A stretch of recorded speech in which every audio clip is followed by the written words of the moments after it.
Hello, you beautiful tribe. I hope everybody's keeping well and you're staying safe as we come to the end of this very strange, but very educational 2020.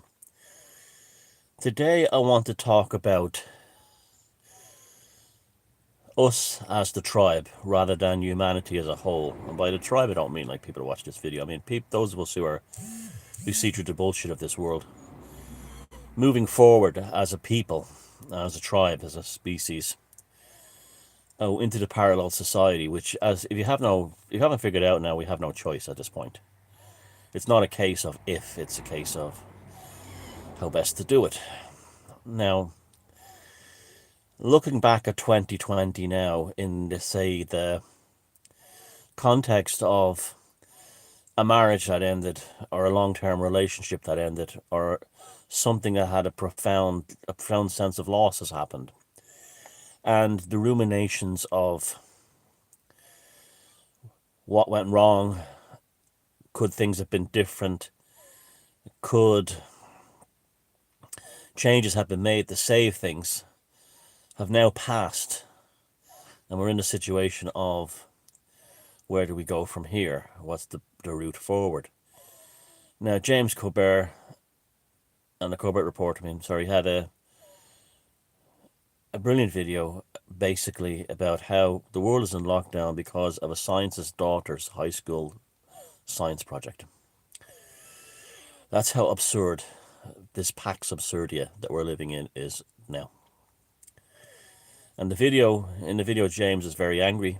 James Corbett is very angry, and I was very angry watching it because we hear all these things about the New World Order and the Great Reset and so on. But it's also very important to understand that these people are educated idiots.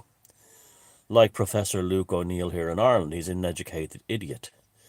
He went on and these people don't have any common street smarts or sense, and they are a result of 25 years of the media telling us how wonderful scientists and infallible scientists are and incapable of doing any wrong and the most trustworthy people that ever walked this planet. The absolutely gorgeous Brian Cox on the BBC, every 5 seconds you have to hear that, and so on. And these people are now drunk on this unconditional worship of their scientific infallibility, and to the point where a teenage high school girl's science project has locked down the whole planet. Because we're dealing with incompetent scientists, incompetence, particularly civil servants, but particularly vicious civil servants. You must remember that the civil servant is the enemy, and that's the Orwellian in the party we're really fighting. They're really oppressing us because they don't have to run for election, so we don't have to know their names, and so on. Now, so we look back on the year 2020 with 2020 vision if we can, but it's hard to detach the emotional echoes that are bouncing off inside our consciousness from the nonsense we've seen over the years. Just like if you were at the end of a long relationship, you will say you were aware of the madness that took place in when the marriage came to an end on both sides, even your own culpability at times. And that's part of the process of moving on, of passive resolution. And we're in that stage now with the world. And that's why I'm constantly advocating this concept of a parallel society. Pax Absurdia is not for us. It's not for me. I mean, you can do it all your own life, but it's not for me. But at the same time, too, like most people, I don't have the means, especially people who have children and things like that. Just fuck off into the woods. That's an option if you live in Idaho or in the north of Canada. But for the rest of us, it's not. Most of us, it's not. Who live in, densely populated countries like Ireland. I can't do that.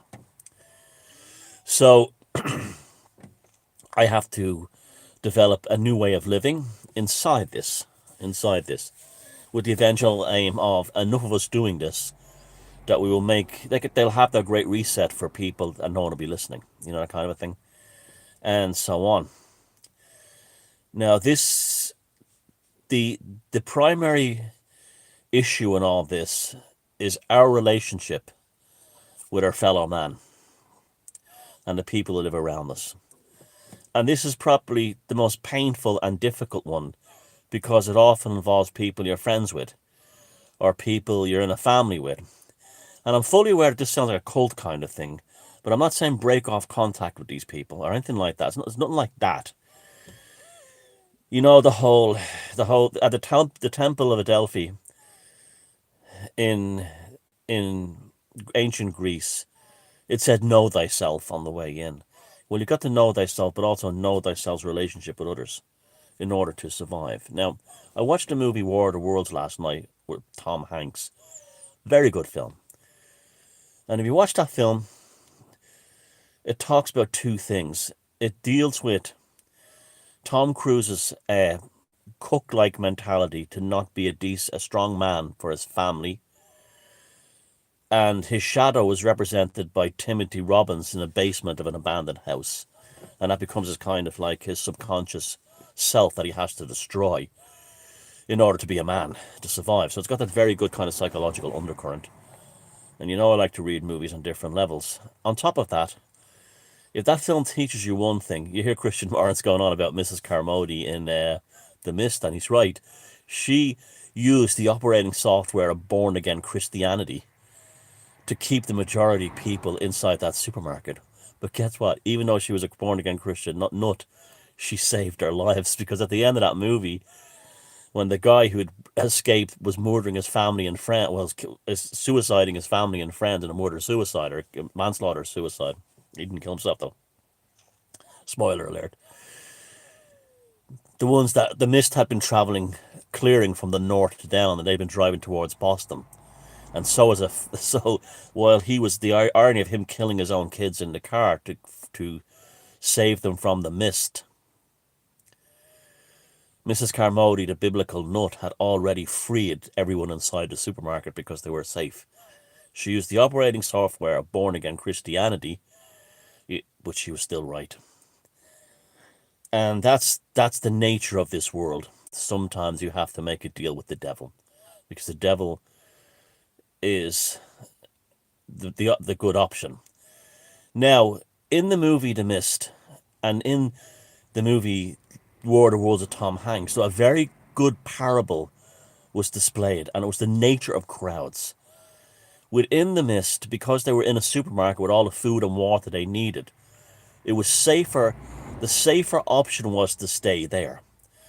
In that context, the majority were correct.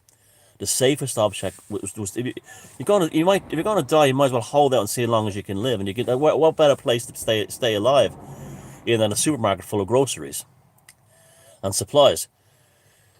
In the War of the Worlds, the opposite happened. The masses all moved in a group. They were all moving in a group. It's funny that in both movies, they were both going to Boston for salvation, and they're trying to get to Boston for salvation. Very interesting symbolism there. You know, the Boston was the birth of the American Revolution, the Tea Party, and so on, and Boston Common. Now, what the movie War of the Worlds teaches you is when you're on the move, the crowd is not who you should be around. Not only are the crowd animals, but they're also dangerous, extremely dangerous, but they also bring attention to themselves. And in the case of War of the Worlds, it was the aliens. The aliens were brought, the Martians. The attention was brought to them. This is where the crowds were, okay? Milling and making noise. So they were easy to hunt. So, let's, in the context of 2020 and lockdowns and things like that, the new normal. Bullshit. Those of you who live in the UK are an enormous advantage, over the rest of us in the world for one specific thing. The Thursday night pot bangers on your street that came out every Thursday night to bang the pots. Now, you're fortunate in that sense that went on there, because this is the important part of this video. You were immediately able to identify those on your street who are your enemy and your biggest danger to you and your family. Because what drove them out to bang those pots on the street and scream like that for the NHS is the same base primal fear that a gang of them, the same one on your street, Mrs. Smith down the road, hey, Mr. O'Brien up the street. Hey! Ooh! Mrs. Carmody across the way. Bang, bang, bang, bang, pot. Your neighbours and friends, those ones that were out most... You see the video of the one dancing in the street, the crazy wagon dancing in the street, the Tom Jones song? They are the ones who will mass together if there was a cut-off in food supply and that they found out that you had a bag of peanuts in your house, would murder you with hammers in front of your children. And as you were dying and they couldn't find the peanuts that the rumours had spread around, they would be gorging on the flesh of your infant child or your children while they were still alive. You must understand that that's what you're dealing with these pot bangers. These people are not fully developed human beings in the way you are. They're conditioned responses, bipedal invertebrates with a very complex nervous system and a very basic psychology. They don't think, they function. They don't reason, they instinct. And they're driven by the most basic terrors and primal fears. If you can dig up that video of the woman dancing in the street with the neighbours I've talked about it before, in England, and she's dancing to It's Not Unusual by Tom Jones. She is a pathological band conductor, Pied Piper, bringing out the ones who will attack the other neighbours. And you can see the fear. There's a young guy on the street next to her dancing like this. Primal fears. Bipedal nervous systems with a low base psychology. Pure instinct to survive at any cost. Because they don't think, they don't rationalize. There's nothing in there. They're empty. And you may stay, they have all the protocols and all the cues of living in a society in the suburbia, waving to you, saying hello, putting up the Christmas decorations, but do be under no illusions that compared to you and I, the types who watch these videos and can see through the bullshit of this great lockdown, that they are like us, because they are not. And if you haven't learned that now, you've learned nothing. Now, we didn't have that in Ireland, and you know you didn't have it in many countries around the world like Canada, United States, whatever. But what you did have was the ones who gave you shit when you didn't have a mask on your face. The ones who, especially here in Ireland, the ones who walk, the hard men walking around. Those when I talked about them, the mask on the face, the eyeball up here. Them ones in a state of terror. Recognise, catalogue, defend against it, shun.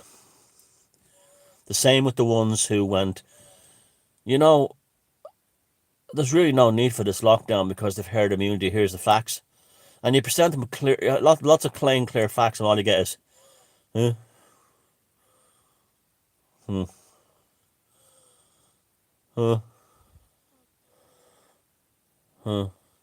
Now, it may seem funny, and they may seem harmless, but as the other ones on the street, Mr. Smith is coming across the street with a hammer, and he's bashed open your child's skull to take the brains out of it to eat it, because there's no food supply left. Remember, what starts with toilet paper ends with your flesh.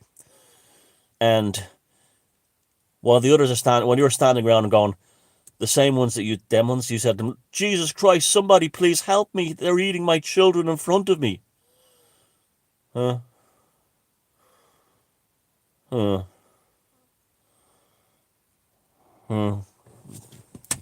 see where I'm going? How fucking dangerous they are. This is why I stress the parallel society. Humanity is splitting in two. Us, whatever made us this way to see through this bullshit, are building our own parallel society away from it in small little ways. Now you say, well, how would I defend? I live on a street somewhere in England or Ireland or Scotland or Canada or America. How would I have France, Germany, Italy? How the hell can I can't move. It begins with a no contact ever again, then taken to the social level. You don't have to be rude to them. You don't have to even sit there watching their every moves. What you do is you shun them. You don't. If you work with them and they try to start a conversation, you say, ah, yeah, whatever, and you walk away. Well, you might have stayed past on a long conversation with them. If they're on your street and they say, hey, go, happy Christmas, say, ah, thanks very much, and you walk away. Come on over for a few drinks. I can't, I've got a terrible headache. Lie. This is how we get into the parallels of society quickly and safely. We shun them without making a drama. And I'll give you the drama thing is very important. This is why these free men of the land using this common law thing are the worst people you could have in your life right now, because they want showdowns with the system in order to break away from the system. They want a showdown with the system because they want to break away from. I saw an example of a lady in England who's lost everything because she opened her hairdresser's salon during the lockdown and has ended up with a £27,000 fine, as well as having no business to pay for it. Why? Because she invoked the Magna Carta. The Magna Carta.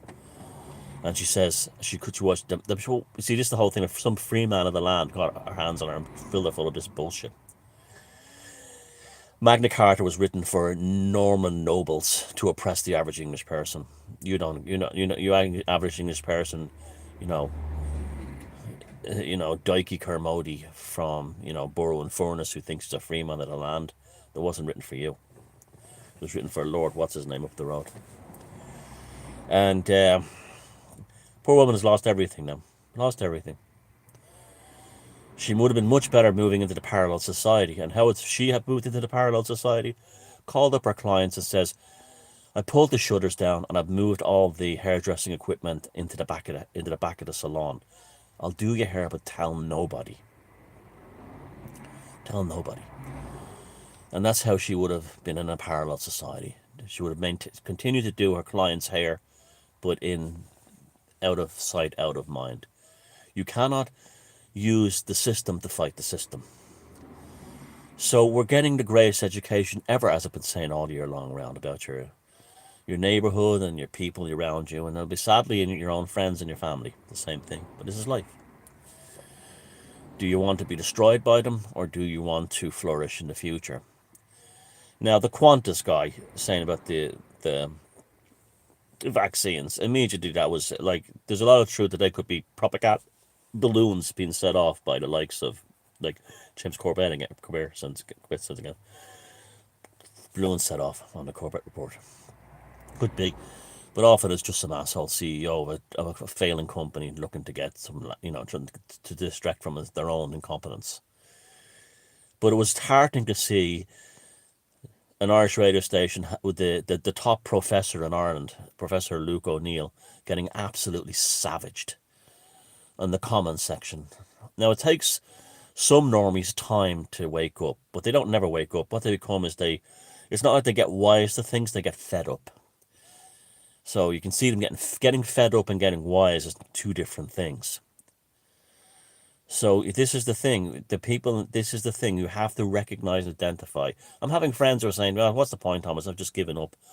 No, don't give up. I have a friend in England who, I'm just going to go on the road. We can't wake. That's the problem. You've been trying to wake the masses up. I made a video on this channel, must be 8 years ago now.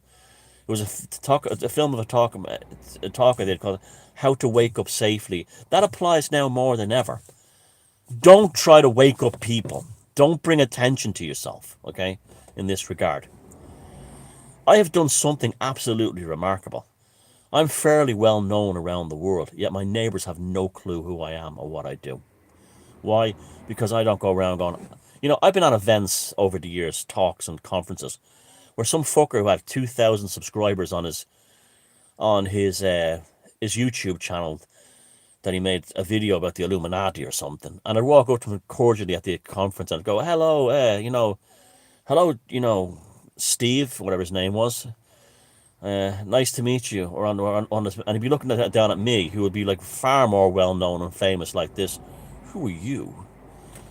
He'd be the type walking up and down the street going, I've got a YouTube channel with 5,000 subscribers or 10,000 subscribers. Do you know who I am? Make sure people know. Nobody knows fuck about me. Because I'm just the arsehole down the road. I've always been good at that. I've always been good at being a nobody. Even though I know I have a strong, charismatic uh, force about me as a person, I definitely do. I've always had. But I know how to switch it on and off. And I know where and when to switch it on and off. And when times are dangerous, like they are now, as we move into the parallel society, I switch it off in public. And, it's the whole thing. I remember I had a neighbor years ago who once told me that, you know how you tell a multimillionaire from a person who has a few extra quid in their pocket? The multimillionaire would be dressed in regular clothes like a t-shirt and jeans. Somebody who got an extra few thousand walks around in a flashy suit. Oh, was another person told me that, like, I worked, yeah, and that happened to me too personally, working at a posh sports club, a golf club or a tennis club. You can always tell the new money from the old money. The old money drives a regular car. The serious money drives a regular car. But the David Beckham psychosis types who just came into money somehow drive up in a Maserati and wear suits and have those big fat watches, gold watches. That's the secret. Don't bring attention to yourself in your street. They forget about you.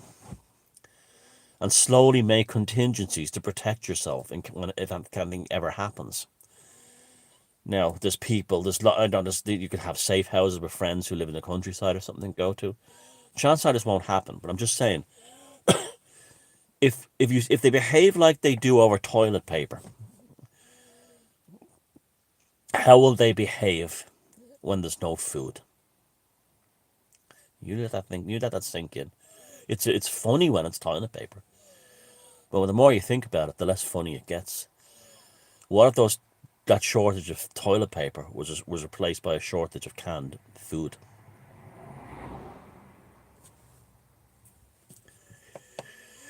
The pot bangers.